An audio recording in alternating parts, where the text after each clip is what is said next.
আসসালামু আলাইকুম। বাংলা সংবাদে সবাইকে স্বাগত জানাচ্ছি। আমি চিন্তিয়া হক। শুরুতেই সংবাদ শিরোনাম। কানাডায় মা বাবা নিয়ে স্থায়ী হওয়ার সুবিধা বন্ধ, বিপাকে বাংলাদেশিরা। এদিকে সরকারের উপর মানুষের আস্থায় চিড় ধরছে, বলছেন সাইফুল হক। জানাবো আন্দোলনের পথে একলা বিএনপি, এবং সর্বশেষ জানাবো সমাবেশে হামলায় জড়িতদের গ্রেপ্তার দাবি জাতীয় বিপ্লবী পরিষদের। দর্শক শুনছিলেন সংবাদ শিরোনাম, এখন বিস্তারিত। কানাডায় মা বাবা নিয়ে স্থায়ী হওয়ার সুবিধা বন্ধ, বিপাকে বাংলাদেশিরা। এতদিন নির্দিষ্ট পদ্ধতিতে কানাডায় স্থায়ী হওয়া সন্তানরা তাদের মা বাবা, দাদা দাদি ও নানা নানির জন্য স্থায়ী আবাসনের ব্যবস্থা করতে পারতেন। তবে 2025 সালে এই ধরনের সুবিধা নতুন করে আর দেওয়া হবে না বলে জানিয়েছেন দেশটির অভিবাসন, উদ্বাস্তু ও নাগরিকত্ব বিষয়ক বিভাগ। প্যারেন্ট অ্যান্ড গ্র্যান্ড প্যারেন্টস স্পন্সরশিপের আওতায় নতুন বছরে আর কোনো আবেদন গ্রহণ করা হবে না বলে নিশ্চিত করেছে আইআরসিসি। এতে করে কানাডায় স্থায়ীভাবে বসবাসকারীরা আগের মতো মা বাবা, দাদা দাদি কিংবা নানা নানির জন্য পিআর এর ব্যবস্থা করতে পারবেন না। আইআরসিসির পক্ষ থেকে বলা হয়েছে, 2024 সালে যারা পিজিপির আবেদন করেছিলেন, নতুন বছরে শুধু সেসব আবেদনপত্র নিয়ে কাজ চলছে। তবে কেউ চাইলে দেশটির সুপার ভিসা সুবিধার আওতায় নিজের নিকট আত্মীয় কানাডা বসবাসের সুযোগ করে দিতে পারবেন। এই ভিসার আওতায় এক নাগাড়ে 5 বছর কানাডা থাকার সুযোগ পাবেন তারা। অভিবাসীর সংখ্যা কমতে 2025 সালে আইআরসিসি 20% পিআর সুবিধা কমানোর সিদ্ধান্ত নিয়েছে। এতে বছরের শুরুতেই প্রভাব পড়েছে পিজিপি প্রোগ্রামের উপর। আগের আবেদনের ভিত্তিতে পিজিপি প্রোগ্রামের এবছর 24,500 মানুষকে কানাডা স্থানীয়করণের লক্ষ্য নির্ধারণ করেছে আইআরসিসি। সরকারের উপর মানুষের আস্থায় চিড় ধরছে, বলছেন সাইফুল হক। গণঅভ্যুত্থানের পর রাজনৈতিক দল ও জনগণের নজিরবিহীন সমর্থন থাকা সত্ত্বেও সরকারের উপর মানুষের আস্থা ও ভরসায় চিড় ধরছে বলে মন্তব্য করেছেন বিপ্লবী ওয়ার্কার্স পার্টির সাধারণ সম্পাদক সাইফুল হক। কাউন্সিল অরবিন্দ ব্যাপারী বিন্দুকে সভাপতি ও মোহাম্মদ শাহজাহানকে সাধারণ সম্পাদক নির্বাচিত করে 15 সদস্য বিশিষ্ট ঢাকা জেলা শিল্প অঞ্চল কমিটি গঠন করা হয়।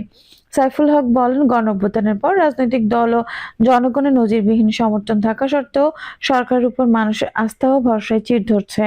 মনে হয় সরকারও রাজনৈতিক দলকে কিছুটা এড়িয়ে চলছে। দেশের গণতান্ত্রিক উত্তরণে রাজনৈতিক দলগুলোর সঙ্গে সরকারের এই দূরত্ব কমিয়ে আনা দরকার। তিনি বলেন, সরকার প্রতিদিন এমন বক্স খুলছে যা আর তারা বন্ধ করতে পারছে না। সরকার সবকিছু ছড়িয়ে ফেলছে, কিন্তু গুছিয়ে আনতে পারছে না।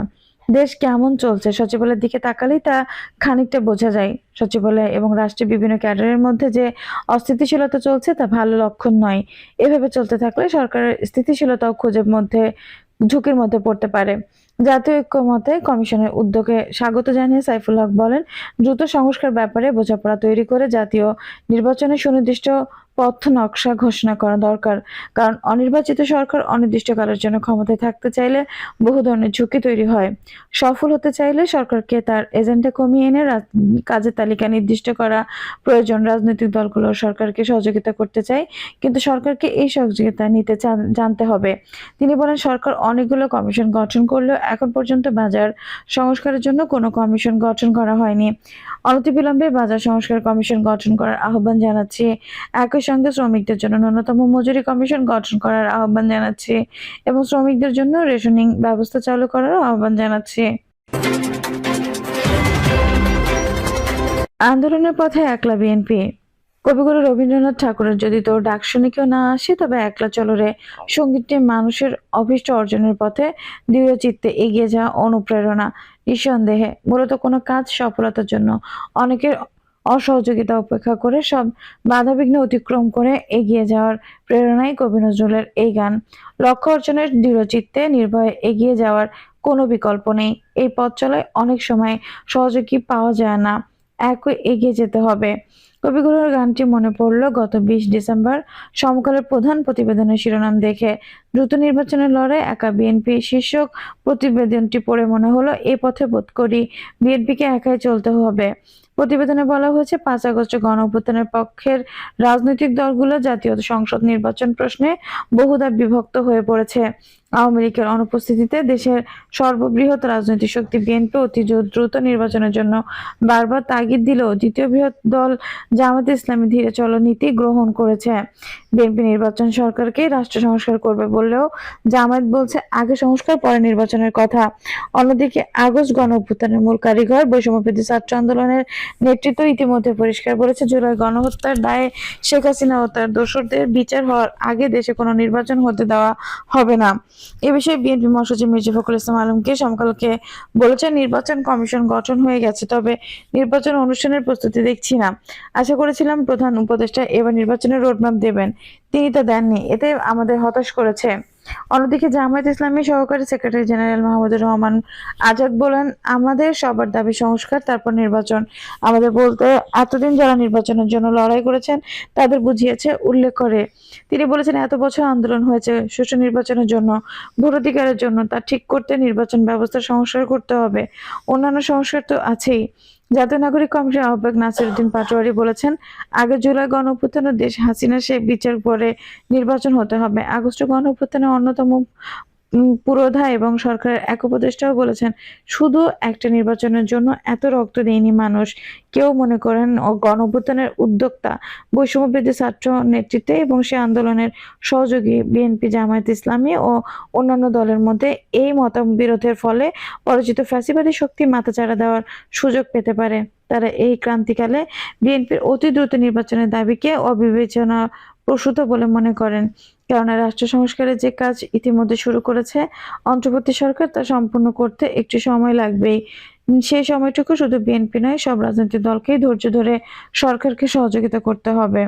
16 ডিসেম্বর বিজয় দিবসে সকালে দেওয়া ভাষণে প্রধান উপদেষ্টা ডক্টর মোহাম্মদ ইউনূস 2025 সালের ডিসেম্বর অথবা 2026 সালের প্রথমার্ধে নির্বাচন অনুষ্ঠান সম্ভবত হতে পারে বলে উল্লেখ করেছেন। সবাই এই ঘোষণাকে নির্বাচনের প্রাথমিক রোডম্যাপ হিসেবে স্বাগত জানালেও বিগত খুশি হতে পারেনি। বিএনপি খুশি হতে পারেনি। তারা চাচ্ছে সুনির্দিষ্ট দিন তারিখ সহ নির্বাচনের রোডম্যাপ, অথচ যেন তেন প্রকারে একটি নির্বাচন বিদ্যমান সমস্যার সমাধান দেবে না। লীগ সরকারের আমলে লন্ডভন্ড হয়ে যাওয়া সংবিধান, প্রশাসন, বিচার বিভাগ, নির্বাচন ব্যবস্থা সহ রাষ্ট্রীয় কাঠামোর আমূল সংস্কার ছাড়া নির্বাচন হবে অর্থহীন। বাংলাদেশকে একটি সত্যিকার প্রজাতন্ত্র হিসেবে প্রতিষ্ঠিত করতে সরকারের বিকল্প নেই। একই সঙ্গে বিগত সরকার বিরোধী আন্দোলনে সম্পৃক্ত সমর্থনকারী দলগুলো এই প্রশ্নে একমত। 5 আগস্টের রাজনৈতিক পট পরিবর্তনের পর 8 আগস্ট অন্তর্বর্তী সরকারের গঠন হলে রাজনৈতিক দলগুলো রাষ্ট্র সংস্কারের এই সরকারকে প্রয়োজনীয় সহযোগিতা দেওয়ার অঙ্গীকার জাতির সামনে করেছিল। এখন যদি তাদের কেউ কেউ এসে অঙ্গীকার থেকে সরে যেতে চায়, তাহলে সেটা হবে দুর্ভাগ্যজনক। অবশ্যই নির্বাচনের জন্য বিএনপির এই অধৈর্য হয়ে ওঠার কারণও রয়েছে, যার কিছুটা সমকালের ওই প্রতিবেদনে তুলে ধরা হয়েছে। আওয়ামী লীগ বিহীন ভোটের মাঠে বিএনপির একরকম ওয়াক ওভার পাওয়ার সম্ভাবনা আছে। এই সুযোগকে কাজে লাগিয়ে নির্বাচনী ট্রফি ঘরে তুলতে চায় তারা। এছাড়া জুলাই আগস্ট আন্দোলনের রূপরেখার বৈষম্য বিরোধী ছাত্র নেতৃত্বের নতুন দল গঠনের ঘোষণাও বিএনপি দ্রুত নির্বাচন দাবির পেছনে আরেকটি কারণ।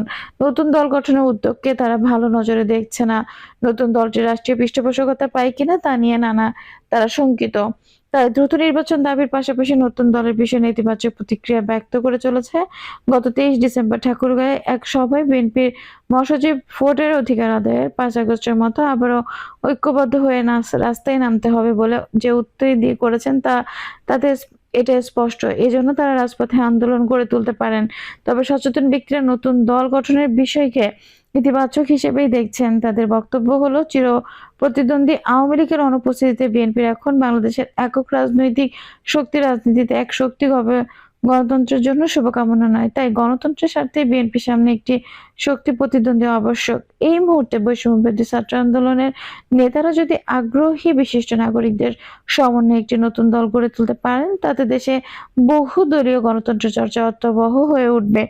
আগে বলা হয়েছে, বিএনপি দ্রুত নির্বাচনের জন্য যতটা ভোটান্ন দল ততটা নয়, কেবল নির্বাচনের আসন বরাদ্দ পাওয়ার আশ্বাসে আনুগামী কয়েকটি ক্ষুদ্র দল বিএনপির সঙ্গে কণ্ঠ মেলাচ্ছে।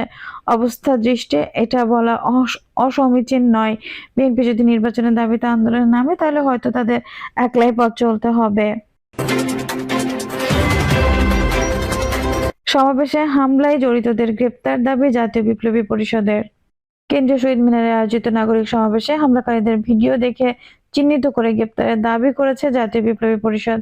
বিবৃতিতে বলা হয়, বেলা 2টায় জুলাইয়ের শহীদ পরিবারের সদস্যদের নিয়ে জাতীয় বিপ্লবী পরিষদের সমাবেশের আয়োজন করেছিল। বিকাল 4টায় সমাবেশে গণ অধিকার পরিষদের মুখপাত্র ফারুক হাসান বক্তৃতা করেন। এর কিছুক্ষণ পর তিনি অনুষ্ঠান থেকে বের হয়ে যাওয়ার সময় কয়েকজন ব্যক্তি তার উপর অতর্কিত হামলা করে। হামলাকারীরা সমাবেশের চেয়ার ভাঙচুর ও ছোড়াছুড়ি করলে জুলাইয়ের অনেক শহীদদের নারী সদস্য ও শিশুরা আতঙ্কিত হয়ে পড়েন। এ সময় তাদের রক্ষা করতে গিয়ে জাতীয় বিপ্লবী পরিষদের যুগ্ম আহ্বায়ক ও জুলাইয়ের রাজধানী ও উত্তরায় আন্দোলনের নেতৃত্বদানকারী রোকেয়া রাবেয়া আক্তার হামলার শিকার হন। বিবৃতিতে আরো বলা হয়, সমাবেশে গণ অধিকার পরিষদ নেতা ফারুক হাসান ও বিপ্লবী পরিষদের নেতাকর্মীর উপর হামলার ঘটনা বিভিন্ন সংবাদ মাধ্যমে লাইভ সম্প্রচারিত হয়েছে। এতে হামলাকারীদের সবার চেহারা স্পষ্টভাবে দেখা যাচ্ছে। দর্শক, এই ছিল এখনকার সর্বশেষ সংবাদ। নিউজটি ভালো লাগলে অবশ্যই একটা লাইক দিন, কমেন্টে আপনার মূল্যবান মতামত জানান। সবসময় আমাদের পাশে থাকতে সাবস্ক্রাইব করে বেল বাটনটি অন করে রাখুন। ধন্যবাদ।